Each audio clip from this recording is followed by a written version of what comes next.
안녕하세요. 좋은 아침입니다. 오늘은 잠언 6장부터 10장까지입니다. 자, 오늘도 솔로몬 선배의 인생 수업이 이어집니다. 자, 그런데 오늘은 마치 인생에서 이것만은 꼭 조심해라 라고 말해주는 것 같더라고요.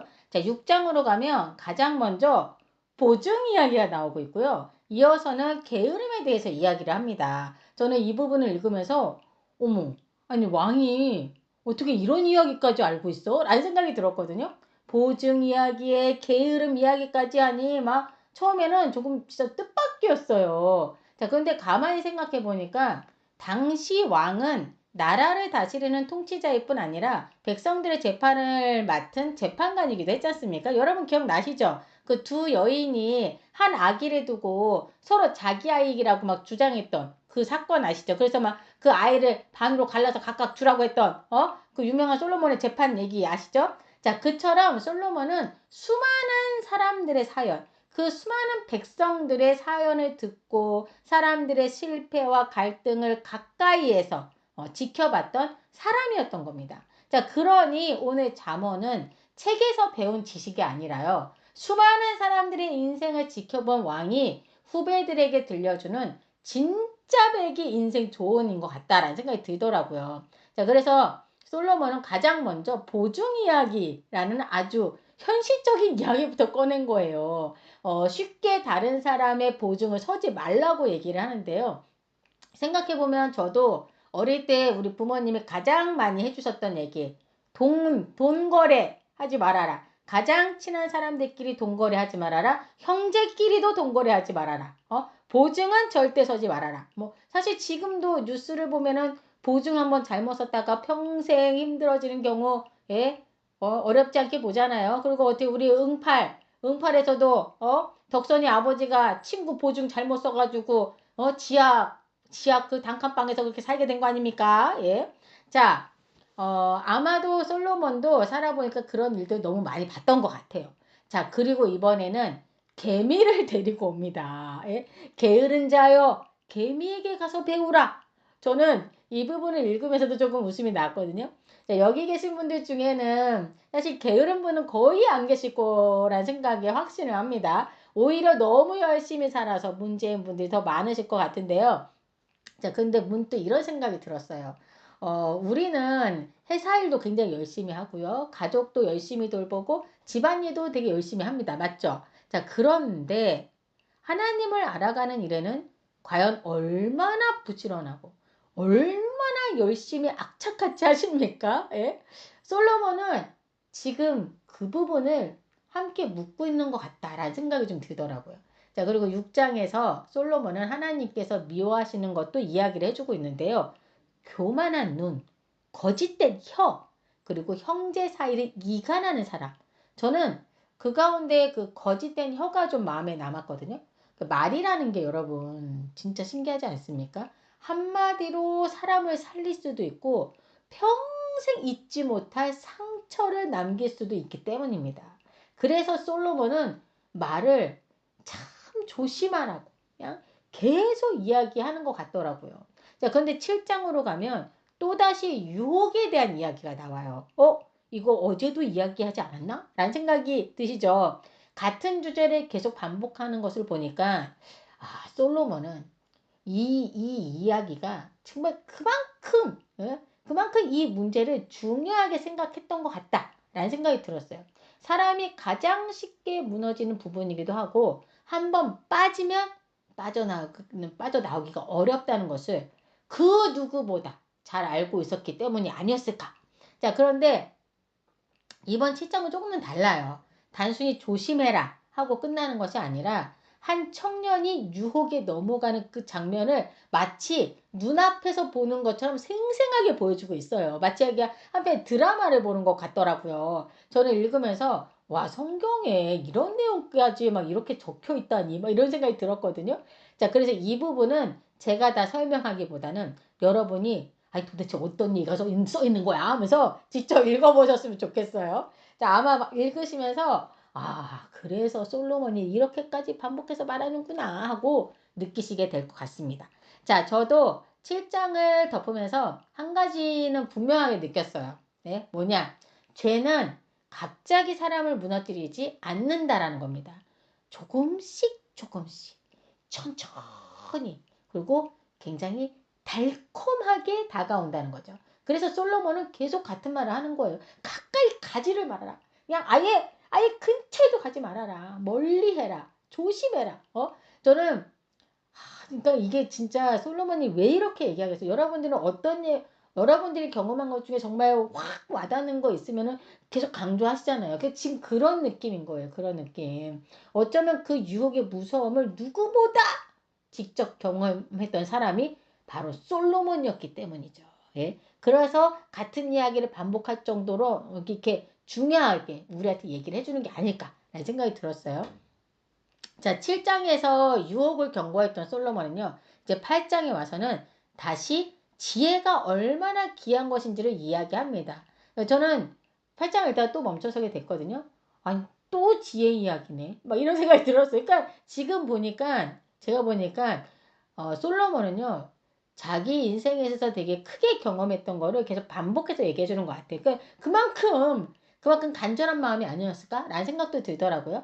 잠언을 시작하면서부터 계속 지혜를 말했었잖아요. 근데 여기서 또 지혜를 말하지 않습니까? 심지어 지혜를 사람처럼 표현하면서 사람들아 내가 너희를 부르며 그러니까 지혜가 사람들아 내가 너희를 부르며 내 입은 진리를 말하며 나를 사랑하는 자들이 나의 사랑을 입으며 이렇게 막 얘기하고 있는 거예요. 지혜가. 자, 그러다가 35절에서는 이렇게까지 말합니다.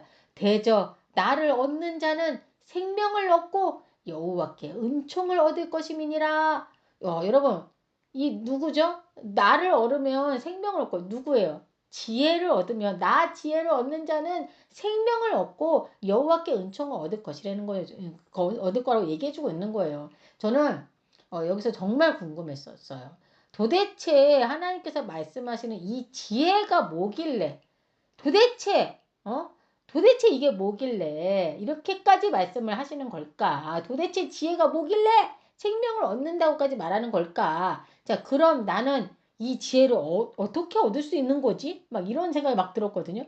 어제도 기억나시죠? 보물을 찾듯이 온 힘을 다해서 지혜를 찾으라고 하셨잖아요. 그런데 다시 읽어보니까 잠언이 말하는 지혜는 단순히 많이 아는 그 사람이 되는 거 그런 게 아니었어요. 막 지식이 풍부한 그게 아니라 하나님을 알고 하나님을 경외하며 하나님의 말씀을 따라 살아가는 삶 그것이 잠언이 말하는 지혜였던 거예요. 그래서 잠언은 처음부터 끝까지 지혜를 구하라고 말하고 있는 건데요.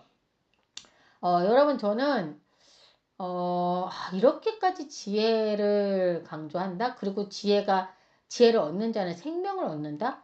여러분 지금 이게 얼마나 중요한지 아시겠어요? 느낌으로 오시나요? 저는 이게 진짜 중요하겠구나. 근데 지혜는 뭐라고 그랬어요? 지혜는 하나님을 알고 하나님을 경외하며 하나님의 말씀 따라 살아가는 삶이라고 얘기했거든요. 여러분들은 지금 하나님을 알아가고 계시죠? 말씀을 통해서. 그리고 하나님을 경외하시죠?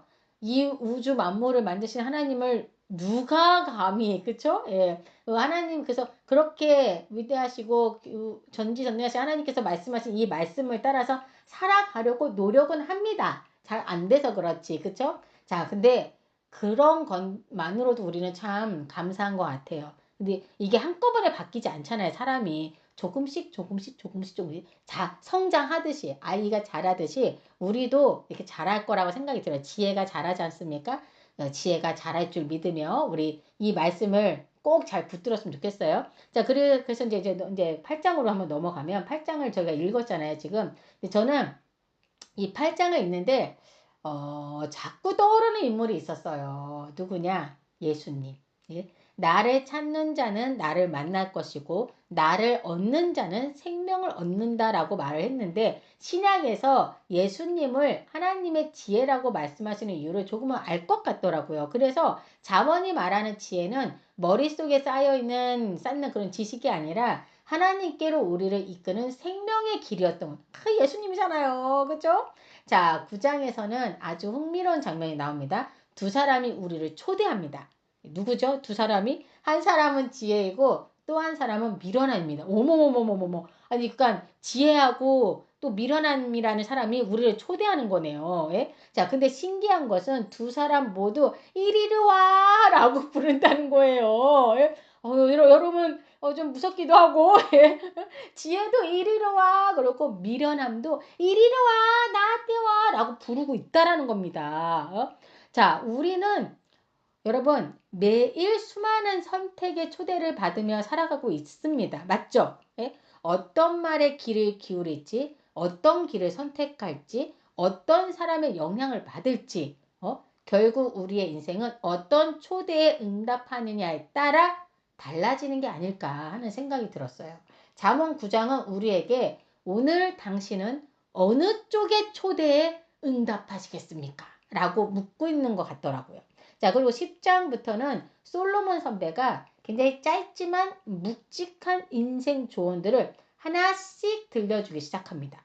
앞에서처럼 하나의 주제를 길게 설명하기보다는 그냥 한 절 한 절이 독립된 교훈처럼 이어져요. 그래서 저는 천천히 읽으면서 솔로몬이라면 왜 이런 말을 했을까를 생각해 보게 되더라고요. 여러분들도 오늘은 마음에 와닿는 구절 하나를 붙잡고 오늘 하루를 보내시면 어떨까라는 생각이 들었거든요. 자, 10장을 읽다 보니까요. 솔로몬 선배가 유난히 강조하는 것이 하나 있었습니다. 그게 바로 뭔지 아십니까? 바로 말이었습니다. 생각보다 말에 대한 조언이 정말 굉장히 많이 나오더라고요. 근데 저 이거 완전 공감해요. 정말. 말이 많으면요, 여러분, 허물을 면하기 어렵다. 의인의 입은 생명의 샘이다. 의인의 혀는 수능과 같다. 가만히 생각해 보니까 사람은 말 한마디로 관계를 세우기도 하고 무너뜨리기도 하지 않습니까? 그래서 솔로몬은요, 지혜로운 사람인지 아닌지를 그 사람이 하는 말을 통해 가장 쉽게 알 수 있다고 말하는 것 같더라고요. 굉장히 공감되는 말인 것 같아요. 예. 사실 저는 10장을 읽으면서 19절이 가장 마음에 남았거든요. 말이 많으면 허물을 면하기 어려우나 그 입술을 제어하는 자는 지혜가 있느니라.